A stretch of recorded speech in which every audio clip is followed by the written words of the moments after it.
그의 부모가 해마다 6월절이 되면 예루살렘으로 가더니 예수께서 12살 되었을 때에 그들이 절기의 관례를 따라 올라갔다가 그 날들을 마치고 돌아갈 때에 아이 예수는 예루살렘에 머무셨더라. 그 부모는 이를 알지 못하고 동행 중에 있는 줄로 생각하고 하룻길을 간 후 친족과 아는 자 중에 찾되 만나지 못함에 찾으면서 예루살렘에 돌아갔더니 성전에서 만난즉 그가 선생님들 중에 앉으사 그들에게 듣기도 하시며 묻기도 하시니 듣는 자가 다 그 지혜와 대답을 놀랍게 여기더라. 그의 부모가 보고 놀라며 그의 어머니는 이르되 아이야 어찌하여 우리에게 이렇게 하였느냐. 보라 내 아버지와 내가 근심하여 너를 찾았노라. 예수께서 이르시되 어찌하여 나를 찾으셨나이까. 내가 내 아버지 집에 있어야 될 줄을 알지 못하셨나이까 하시니 그 부모가 그가 하신 말씀을 깨닫지 못하더라. 예수께서 함께 내려가사 나사렛에 이르러 순종하여 받드시더라. 그 어머니는 이 모든 말을 마음에 두니라. 키가 자라면서 하나님과 사람에게 더욱 사랑스러워 가시더라. 아멘.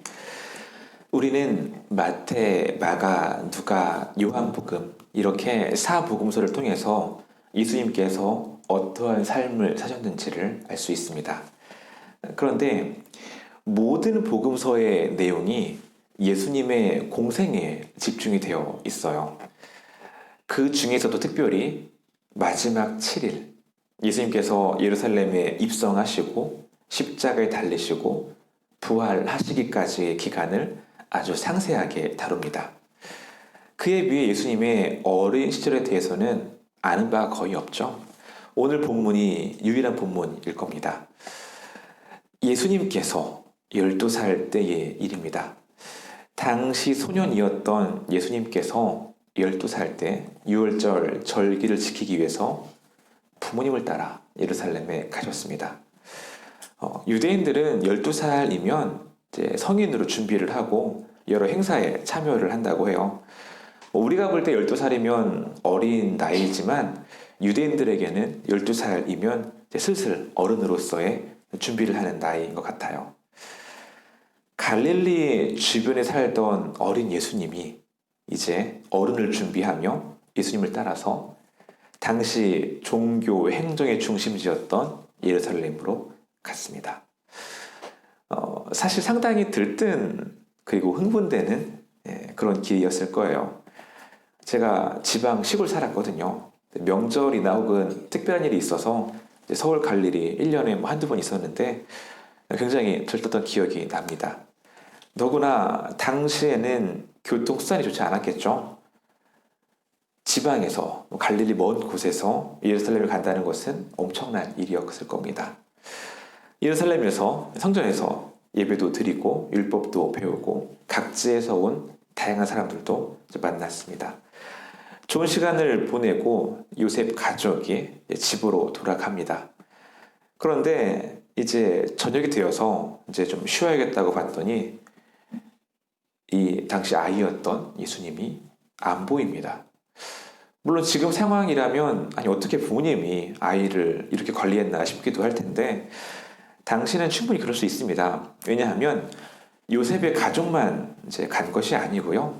아마 마을 사람들 혹은 일가 친척들이 무리지어서 내려갔을 겁니다. 한두 명도 아니고요. 수십 명 혹은 100명 이상의 인원일 겁니다. 그래서 아빠 입장에서는 뭐 엄마랑 있겠지. 엄마 입장에서는 뭐 아빠랑 있겠지. 뭐 이렇게 생각하다 보니까 이제 그럴 수 있습니다. 그런데 저녁이 되어서 찾아보니까 없어요. 놀랐겠죠. 그래서 사흘길을 되돌아서 이제 찾으며 돌아갔습니다. 성전에서 찾았죠. 성전에 보니까 예수님께서 랍비들하고 여러 가지 대화를 하면서 율법을 이야기하고 있습니다. 옛날 유대교 랍비들은 지금도 그렇긴 합니다만 우리와 같이 일방적으로 가르치는 식이 아니에요. 학생이 질문하면 거기에 답변을 해주고 이렇게 대화식으로 수업을 한다고 합니다. 예수님께서 랍비들에게 질문도 하시고 답변도 하면서 율법을 함께 나누고 있습니다. 랍비들과 여러 사람들이 예수님의 지혜에 대해서 놀라고 있어요. 사람들은 예수님의 지혜에 놀랐겠지만 예수님의 육신의 부모님인 요셉과 마리아는 속이 뒤집어졌겠죠. 예수님을 책망합니다. 제가 알기로는 정도의 차이는 있지만 아이를 키우면서 잠깐이라도 아이를 잃어버린 경우는 대부분 있더라고요. 부모님 입장에서는 애가 타죠. 더구나 낯선 곳을 여행하는 상황이고요. 지금처럼 통신기가 있는 것도 아니고 CCTV가 있는 상황도 아니죠. 정말 잘못하면 아이를 잃어버릴 수도 있습니다. 그래서 항상 우리 어르신들이 아이 보면서 엄마 아빠 말 잘 들어라 항상 하지 않습니까? 그런데 예수님께서 부모님을 따라 나왔어야 하는데 그렇지 않고 성전에서 남아 계십니다. 예수님께서 왜 이렇게 부모님 말을 안 들었을까요? 왜 이렇게 순종하지 않으셨을까요? 이에 대해 예수님께서 말씀하십니다. 49절입니다. 예수께서 이르시되 어찌하여 나를 찾으셨나이까? 내가 내 아버지 집에 있어야 될 줄을 알지 못하셨나이까 하시니, 아들이 아버지 집에 있는 것이 너무나 당연한 일이죠. 그렇죠. 내가 아들인데 아버지 집에 있는 것이 뭐 잘못한 것입니까? 그렇게 말씀하고 계십니다. 예수님께서는 자기 자신이 하나님의 아들이라는 사실을 인식하고 계셨습니다. 그래서 하나님의 아들로서 하나님 아버지의 집, 이 성전에 있는 것은 너무도 당연한 일이었습니다. 아들이 아버지 집에서 아버지를 만나 교제하는 것이 아버지께 순종하는 것이겠죠. 아들이 아버지 집에서 아버지의 말씀을 공부하고 아버지의 뜻을 깨달아 알고 그 뜻대로 살아가는 것이 순종하는 것이겠죠. 지금 예수님께서는 하나님 아버지께 순종하고 있습니다. 예수님께서는 하나님 아버지께 철저하게 순종하신 분입니다. 하나님의 아들이셨던 분께서 하늘 보좌를 버리시고 내려오셨죠. 고통스럽고 힘든 일이죠. 그런데 하나님 아버지께서 인간을 구원하고자 하는 구원 계획을 하시고 그 계획에 순종하셨습니다. 십자가에 죽기까지 순종하셨습니다. 예수님께서도 이러한 고통과 죽음을 당하고 싶지 않으셨겠죠. 끔찍한 고통이죠. 그런데 내 원대로 마시옵고 아버지의 뜻대로 되기를 원합니다 하시면서 끝까지 전적으로 순종하셨습니다. 이것이 순종입니다. 순종이라는 것이 내 뜻대로, 내 원하는 대로, 내 좋은 대로, 내 하고 싶은 대로 하는 것이 순종이 아니라 나에게 불이익이 되더라도, 나에게 손해가 있더라도 하나님 아버지의 뜻대로 따르는 것이 순종이 되겠죠. 예수님께서는 그렇게 하나님 아버지께 순종하셨습니다. 예수님께서도 육신의 부모님이 있었습니다. 그러나 하나님 아버지께 우선적으로 순종했습니다.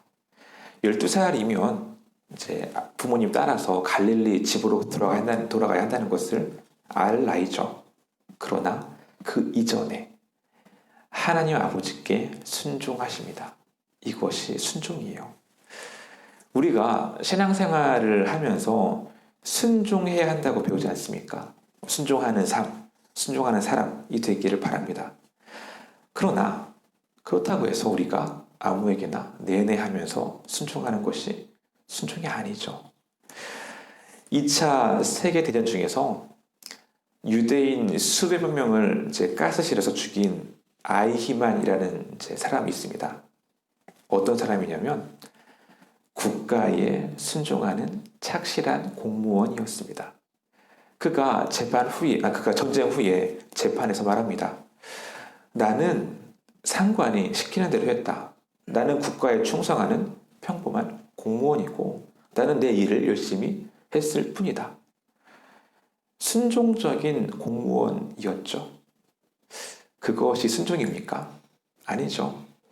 우리는 아무에게나 순종하는 사람이 아닙니다. 하나님께 우선적으로 순종하는 것, 하나님의 뜻을 먼저 생각하고 그 뜻에 순종하는 것, 그것이 순종입니다. 이것이 순종의 기초입니다. 예수님께서는 그렇게 하나님 아버지께 순종을 하셨습니다. 그렇게 하나님 아버지께 순종한 후에 예수님께서는 육신의 부모님께 순종을 했습니다. 예수님께서 일탈적인 반항하는 삶을 사는 건 아니고요. 부모님들께 순종하는 삶을 살았습니다. 51절입니다. 예수께서 함께 내려가사 나사렛에 이르러 순종하여 받드시더라. 그 어머니는 이 모든 말을 마음에 두니라. 예수님께서는 자기 자신이 하나님의 아들이라는 것을 아셨습니다. 예수님은 하나님의 아들이에요. 그런데 육신의 부모인 요셉과 마리아는 인간입니다. 하나님의 아들과 인간하고는 급이 다르죠. 하나님의 아들인 예수님은 존귀한 분이시죠. 그에 비해 인간은 피조물이고 낡고 낮습니다. 그런데 예수님께서는 육신의 부모님 밑에서 그 부모님께 순종하세요. 육신의 부모님이 목수 일을 할 때에 그 목수의 일을 도우면서 배우면서 목수의 아들로서 자랍니다. 그렇게 공생애가 시작하기 전까지 육신의 부모님께 순종합니다. 심지어는 공생애를 시작하고서도 결코 육신의 부모님을 외면하지 않으세요. 십자가상에서 하신 말씀이 성경에 딱 7마디가 기록되어 있습니다. 죽음을 앞에 두고 가장 고통스럽고 처절한 순간에 하신 말씀이 딱 7마디가 기록되어 있습니다. 그 중에 한 말씀이 어머니께 하신 말씀이에요. 자기가 아끼는 제자 요한이겠죠. 요한을 가리키면서 여자여 보소서 아들입니다. 요한에게도 보라 네 어머니라. 그러니까 비록 나는 죽지만 나의 어머니를 잘 돌보라고 십자가상에서 말씀하십니다. 그렇게까지 예수님께서는 육신의 부모님께 순종하고 효를 다했습니다. 순종해야 합니다. 먼저는 우리의 하나님께, 우리를 지으시고 우리를 구원하신 만물의 주권자신 하나님께 순종해야 합니다. 그것이 순종의 기초이고 기본입니다. 그리고 이 땅에서 주신 질서에 순종해야 합니다. 자녀라면 부모님께, 학생이라면 선생님께 순종해야 합니다. 이렇게 살 때에 하나님과 사람들에게 인정받고 사랑을 받으며 삽니다. 52절입니다. 예수는 지혜와 키가 자라가며 하나님과 사람에게 더욱 사랑스러워 가시더라. 하나님과 사람들에게 순종함으로 하나님과 사람들에게 인정받고 사랑받는 우리 모두가 되기를 소망합니다. 기도하겠습니다. 예수님께서는 어린 시절에 하나님 아버지께 순종했습니다. 그리고 육신의 부모님께 순종했습니다. 순종하며 성장해 나가고 순종하며 그 신앙과 인격이 성숙해 나가고 순종함으로 하나님과 사람들에게 인정받고 사랑받는 삶을 살게 달라고 이 시간 함께 기도하기 원합니다. 기도하겠습니다.